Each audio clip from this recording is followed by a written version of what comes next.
e fia fo ile nganga e toe o folofa ma fata lofa atu sa moa I lau fi ta fa fonga ma lau sila mai moa mai le nia fiafi ma lo le fo lau manuia ma lo le ono sai ma le fa toa a o fenga yai I tātou ma fe au mga luenga o le neiva ya sa le fo tātou au lia mai le toi aso le neiva yaso ya a o lo manuia I tātou umai fa moe moe foi o lo manuia oe ma le ainga po fe lava se vai panoa o le ke lope o lo e mafuta mai ai fa ta lofa atu le tātou fa so fa pitole nei o lo au ina atu tu sa o ilunga o le YouTube channel ni afiafi o asto na ita itasi o le tātou fa so le nei ua fa pitola lava mo wa onga ale kalesia katoliko malona fa tuanga pela ona yaile tātou lima le ono vai australuai ya lesa tātou talanoa ma fa so ai ele ngata o le nofuanga le por kātou liu ya o sakala meta I fitua le kalesia awo manatu le nei ya fiafi ma le anga yatu le lumanai ya o le tātou tala no ai ma fa matala Maria le tina pa ia o le na ua a pia atu I lunga o le tātou screen le ingoa o le tātou fa soma le por kalame ya o le tātou talanoanga ma le fa matala ina o le tāua o Maria I le whaolatanga na saunia le antua mo I tātou. Ia, a whai o iei nisi o mai mua mai, a o a fia I mai o le tino, wha tā lofa atu. Ia iei pelo tau ono sai, ia maise o le wha atua tua, ia Yesu le ngā lofa mamana, na te wha amalo lo ia te o tau. Pe a whai o a fia nisi o a inga o lo tātou o tunu I wha anoa noanga I le wha ungo le niwa yaso. Ia o le tatalo lava ia, fa mafan fanaina o tou mi o tou mo le file mu mai a Yesu le ngalo mamana o le fa sola winga ya Maria le tina pa ia e ia o onga matali tonunga mau tu o le kalesia e winga ya Maria lo tatou tina mai fala vanga te tele lava ua fa alo ngie le kalesia Maria ma ua fa upu fa pea o le four MARIANS DOGMA. Tātou tala noro le upu le DOGMA o ni awa onga moni ma le ato atoa le sao. DOGMA. E wha lava e ngā te tele lava o wha atu langa I le kalesia ia nei awa onga tāua ma le sao ato atoa e wha atu tau ia Maria. O le vaenga mua o Maria na tupu e au noma le angasala. The Immaculate Conception of our Mother Mary. Lua o Maria le tinao le atua. Mary is the Mother of God. Tolu o lona si tianga mamalu I le langi. He assumption into heaven. Male lona wha. O lona tau pou e whaavavau. Mother and Virgin. O vaengala na e whao le la anga I ele tātou whaamatalanga I le neia fiafi maleanga I atu po le lua le tolu wa yaso. Ona ele iti nei whaalolonga le kalesia. Ua whapenao na whaapalelo tātou tina pa I o Maria. O le whawhilale nei, le tātou a mata I le taito leo Maria, o Maria le tinao le atua. Mary, Mother of God. O le suafa leo Maria, na pasia pe wha tāua ma wha mausaliina.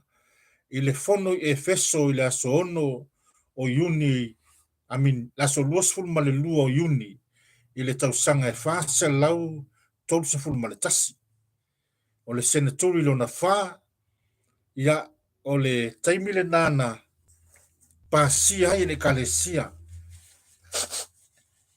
E le fono lea po le council lea, sa whaia I Efeso, the Council of Ephesus, ile aso lufu lua iuni ile tausanga e faselau tolfu maritasi na pasia ma fa mausali inai le suafa le o Maria le tinao le atua o le tau le ngana e leni o le Theotoko meaning God bearer. O le taitola le o Maria o le iei fa maumonga e le tuspa ia e sanga fa mausali e pea awa o Maria lea na fa ali ele al kangelo kapelielu ia ma fa ilo ia te ia o le ato o ia ma fa na umele tamatane na te fa ingoa ia te ia o Yesu e mo le evangelia Luka ale mata upu mua ia ale fai upu e fast fulu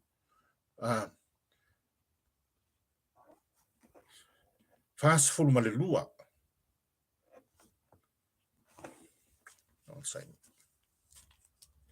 fa i potol fulu male valu e fai asi umi o fai taunga lea alo te mna oto na o le tala noanga lea a kapelieli ia ma Elisabeta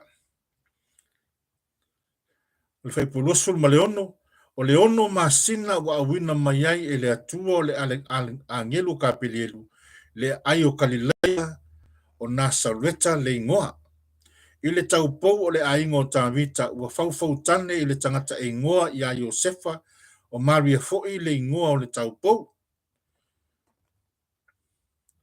ua ulu fale mai le angelu ia antaia o na whaapea mai le o ia se ua lofa ia ante oe le ua lofa ina ua ia ante oe le li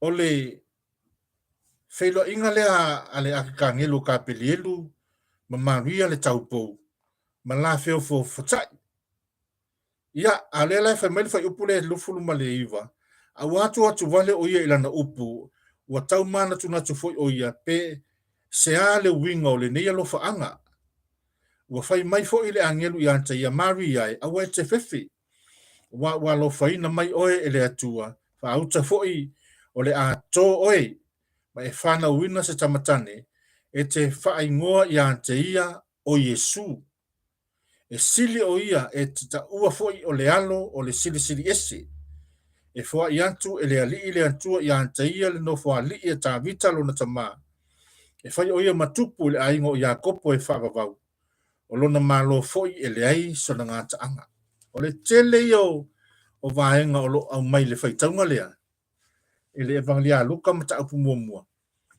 e wha mao nia i lava le maulea le ekalesia o Maria o le tina o le antua manatua o le tala noa ma fa ai loa to le alkangelu o le toa Maria e mai le nganga pa ia na te fa ingoa o Yesu o le a avea o ia masuli o lona tamao tavita e fa awa wina le no ali e lona tama e fa vavau manatua fo le tautonga le atua na fa ia tavita o so lau fa nau e fa nofo i lo nofo ali e fa vavau o Yesu la o le fulfillment le nao le polo misi le atua na fa ia tavita fa wolo le tatou fa tau ona fa atu le Maria le angelu a fa pe fea le menei wa o te le loa setani o le vaenga lea o le e fa ai lo mai e tatou pe foi ona fa matala atu le tatou fa aso le sia fiafi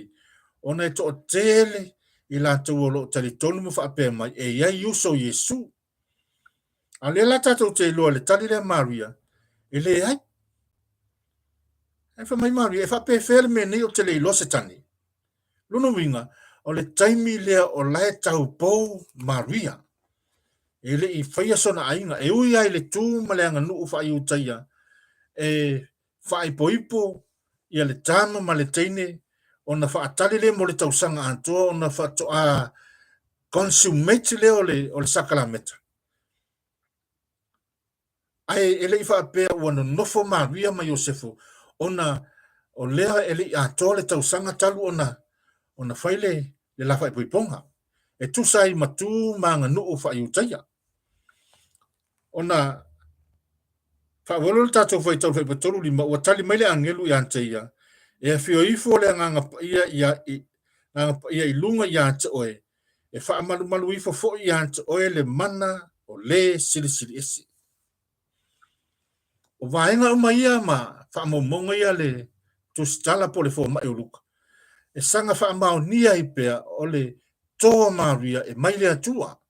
I le mana o le nganga pa ia. O le vaenga la lea. O le fa mau nia i pe fulfio i.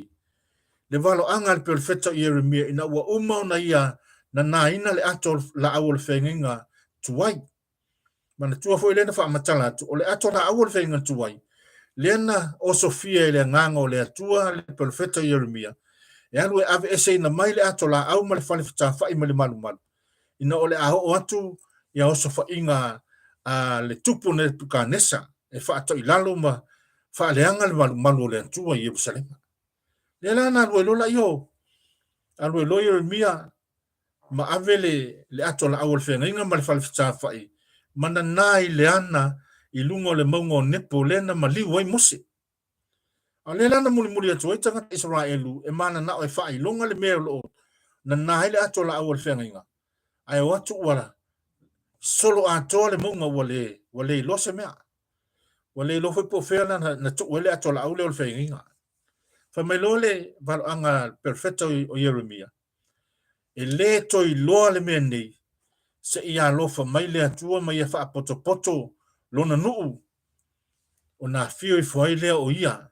Fa pe o na fio i foi ia Solomona. O le fio i foi le atua ia Solomona.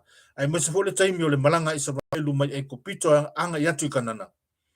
Na fio i foi le fa ilongo le ao. Na tua foi a luifo le ao ma nofo lungo le fale fita fai.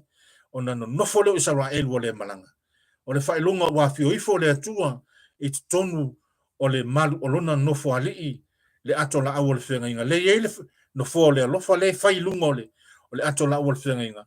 Ma fa atusa o ke rupi e lua na fa atonu e le atua mose ma arona. E fa yai fa atusa e lua o ke rupi lungo le ato la awol fenga. O lela ua fulfio i le upula le alakangi fa mai. Aua e te popole Maria e fio ifo le nganga pa ia i lunga ia te oe ma fa amalu malu ia te oe. O le ao fa ni utu o le fa ilunga le na o le atua po le nganga o le atua wa fio ifo. I lunga o Israelu i to tono le malu malu na ua fa pa ia le malu malu o na fau o le atua le na fai Solomona i to tono le ayo Jerusalema. A le folawa to ua fa taunu uina ma ua fa ato ina le na valo anga. I le fio ifo le nganga ia i lunga wai. Le ato la au le whenga inga fau. Maria le tinao le atua. A wha ola le tato fai tau, ono tato wa ole le taimina ua. Wa o matu le tali e Maria le alikangi le fau mai. O ha ola ona le lii i a whaia i a te o tusa malau whetale. Mai o le taimia na lu e se le alikangi. Na wha tope e loa na lu atu Maria i lungai. Le atu mongo yuta.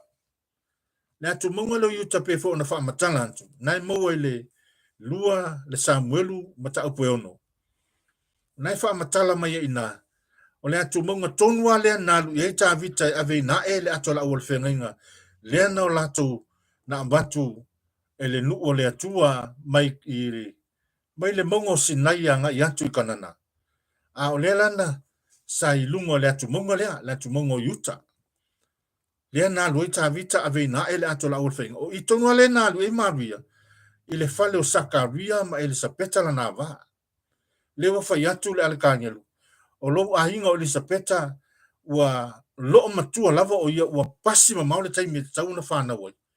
Na ua ono masina lana to. Le lana na halu wha tope lo maali i atu monga ia. Se iasi lo na ahinga o Elisabeta.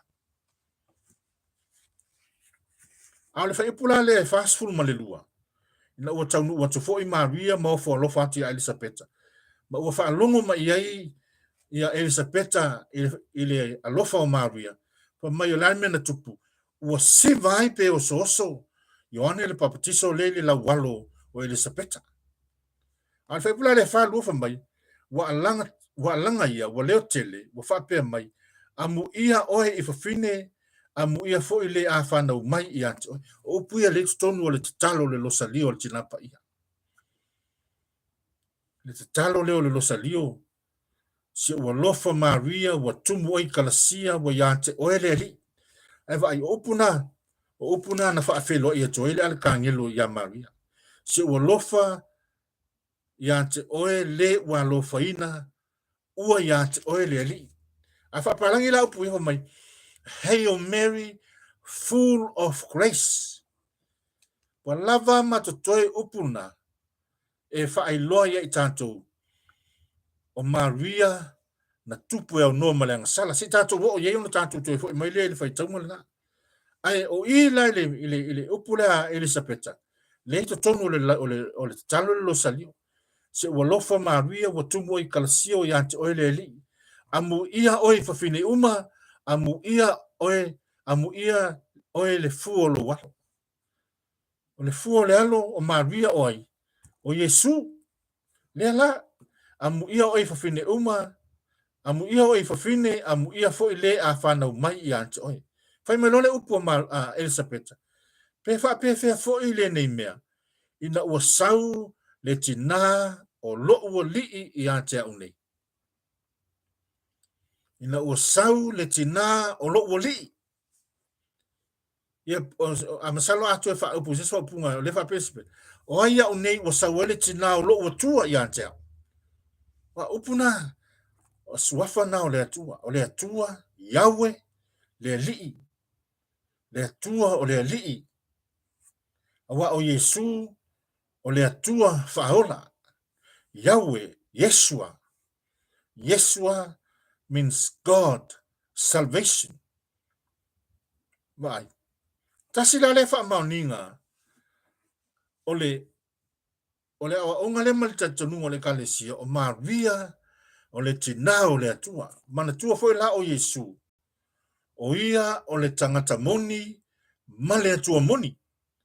Jesus is full human and full divine. Ele fa pela pe ona fa se ama foi se tasi o tama. Fa pe mai se o Maria ele o se tina o le atua langa o le atua le sona amatanga ma sona taunu unga po se na ngata anga. Ele foi sona tama ma sona tina. E ala na fa aingoa ma fa alo le kalesia ya Maria ma fa aingoa o ia e tu sai male talitonunga le kalesia mai ile fono le Efeso. Ona o Yesu o ia o le atua. O le persona luna lua le o le atua, le atua le alo. God the Son is the second person of the Holy Trinity.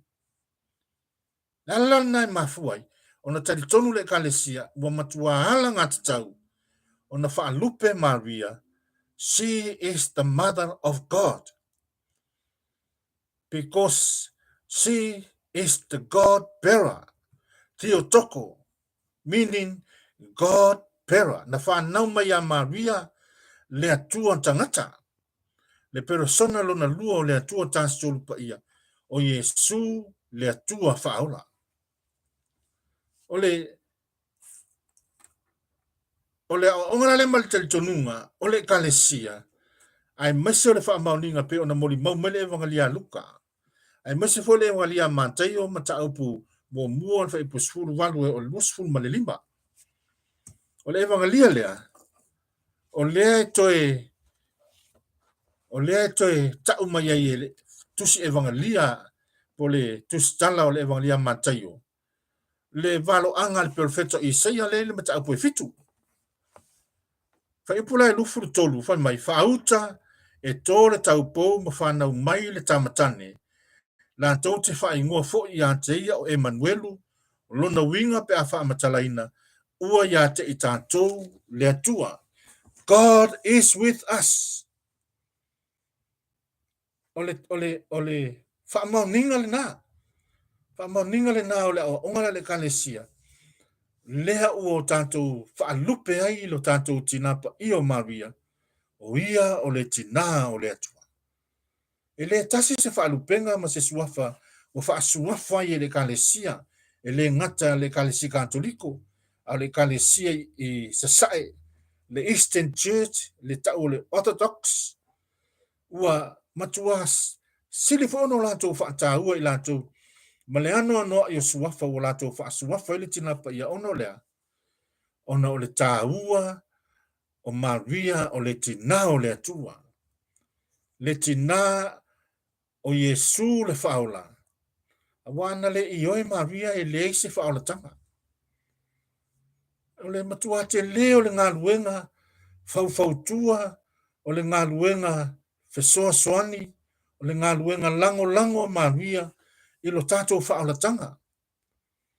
Mo le ngata leilina, au lea fo iwa soifua i le langi ma le ola i whaabavau. O lo o whai pēla na ngā luenga lea, o le fau i lo na alo o Yesu le whaamasilo whai mea tonu. Au hao Yesu lawa nofo le nofo le whaamasilo. Pea ona whetala Yesu o te le isau na ia whaamasilo le olang, e na usau e whaaola. Ai o tau loa, wa iei le na te whaamasilo ina o tau oai. Ma Yesu o le upu o te whai atuai ante o tau, o le upu le nai whaamasilo ina ai o tau, ala le upu. Awai fo le upu. O Yesu le upu.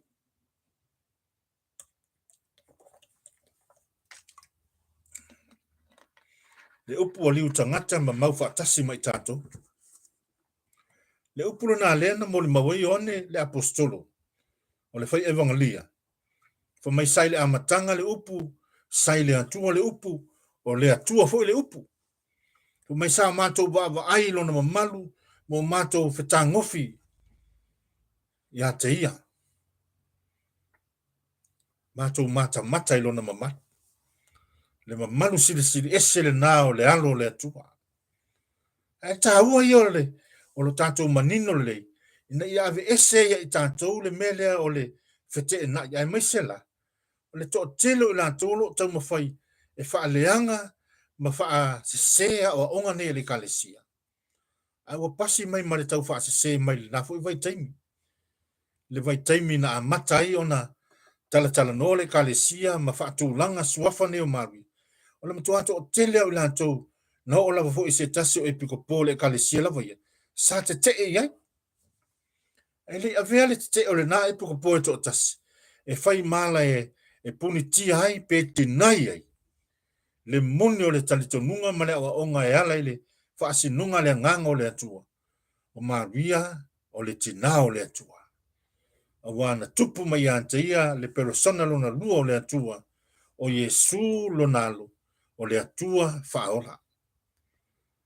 Awalani o tātou tau mawhai e tātou te atu i nia o onga tāua. Ai o tātou malama mai. Tātou sa ili na o tātou i loma manino. Le tāua o Maria i le whaola tanga o le tangata angasala. Awa o Maria o ia lava na whaifa apitoa i le atua. Na whaifa apitoa i le atua no na ia lava tina. Ia o le manei o le whaasoa se tasi o ali whaife au. Suafa ia Father Donald Galloway. Famili whaasoa le tamambo le whaife au. Ile fina ngalo le atua na ia whai ailo na tina. O na whaimailo na whaatusa. A whapela o i tātou fui. E mawhai onu tātou whai o tātou lava tina. E te le taitai ona e whai alo tina. Ina ia sili isi tina o se isi tangata. Pe whala o a whai o le atua o te mawhai onu whai alo tina. O te matua whai alo tina. Ia sili atu i tina o le larola. Le mela na sa whai le atua. Na ia whai alo na ia lava tina. E sili atu i tina o le larola. Le hao la ili tātou whaamatalanga. I le mea mafua eo na sili a Maria i tangata ola le larola. Pe a whai eo o ili tātou whaasoa ma le whaamatalanga. I leisi vaenga. Leisi vaenga lea lo na lua o le whaamatalanga i winga i a Maria le tina pa ia. Le whaingoa o le Immaculate Conception. Po Maria tupu e au noa ma le angasala. Ai ole whaamatalanga pu le na e winga i a Maria le tina o le atua. ma le taimi na amata iona whaataua le kalesia. O le asolua sfulu ma le lua o Iuni, i le tausanga e whase lau tolutasi. O le tausanga le na wha maonia, ma tā mau ai tu singa ma o onga le kalesia. Ma avea iloa le awa onga ma le talitonunga lea, e tau le dogma of Mother Mary. Mary is the mother of God. O le surufanga lapo o le fisteio o Maria le tinao le atua. E wha mamalu le kalesia i le aso mua Januari tausanga malawa. O le surufanga le napo o le fisteio Maria le tinao le atua. E taua lunga i ai aso e valu e patia i le kalesia. Le surufanga o le whanau mai o le pepe o le Christmas. Whanau mai a tai, whanau mai a Maria, le sa tātou whaitau le evangalia Luka. I le feofo fotai o le ale kangelu ka pelielu, ma Maria, ma whailoa atu i antaia, le porokalame le atua, ma talia i Maria, ma whai atu ai Maria, i a whaia i anteau. E tusa o lau whetalenga. Wale tali atu Maria, wale lei, e moni ma wha maoni lau whetalenga, o le a o whaia le me finangalo i le atua, le ai. Ai se ana le tali e whapena Maria. O whailo le Maria o io le tangata. Na tele ma fai ase mea. Na tele ma fai ase mea. A le lau fai mai Maria. Ia fai ala ia te. Let it be done unto me according to thy word. O le tali a le tangata wha mawalalo le loto. Le e tau le ngangana e leni po le ngangana Latina. O le fiat. Fiat meaning let it done unto me according to your word. Ia whaia ia te au e tusa o lau whitalinga. Lea sa soifua mai Yesu la so luosful ma le lima o te sema. Ia na patipatia le kalesia mo aso e valu wai o le tūle ma le anga le kalesia. Pei foi o na whaia e Israelu la tau ia la tau hui surufanga mo fistei. Nanga o le kalesia katoliko pe o na whaia atu. O le ngafa whaawau o Israelu ma le whenga tuai. Le ngafa leo Israelu na apenao na totofe e Mose ia tamala loa se furu ma le lua mai tu ainga se furu ma le lua Israelu. E latau te wha masinoina le nuu ai maliu mai Yesu ma ia filifilia fo i tamala loa to se furu ma le to lua. E latau te nofo i nofo wha masino ma wha masino Israel. O haila le Israelu lea wa filifilia le Yesu anga lofa tamala loa se furu ma le lua. O le Israelu leo le kalesia. E wha masino ai lau apostolo e to asfuru ma le tōlua. Le ngafa wha awau leo Israelu. Mai ale whainga tuai, le lava e wha awau. Le ngafa leo Israelu. E ala le kalesia katoliko le mana mea le nalo tantu woli. Leo ave e Yesu le pule lo apostolo e wha masino inai. Lona nuu Israel. Ale tahua lale na. Tahua lale na o le tantu maninu malama. Ia o onga ale kalesia ai mise o le mana ia o le whamatalanga se tasio o apologies o le kalesia whapemela na whamatalanga o wa onga ale kalesia e tu sai ma tu maanga lo tatu o rii e leo se mea e whape e tasi ale taimi sa saa mai e ma whailo mai mea upa le ai e whaatusa ele tamalo lea ia lea o onga le kalesia malona talitonunga. E whaatusa ele molimole o le kapisi la poto. O le sasai ese lesi lau o le kapisi. Ia sasai ese lesi lau. Sasai ese lesi lau. Whapena se i o ai tutonu o le koa o le kapisi. Whamaila le whamtalanga. Whapena uma le talitonunga ma o onga le kalesia. E whaasolo au na whailoa mai. Whailoa mai lea mea i lea taimi. Vai le fia se lau tausanga. Whailoa mai lea mea. Vai. O na tuu whaatasi le kalesia. Ma na tuare lei. O taimi uma e eise fete na inga le kalesia. O taimi uma i ese fete na inga i le vao le kalesia o tangata ia e mase foi o tangata le katoliko.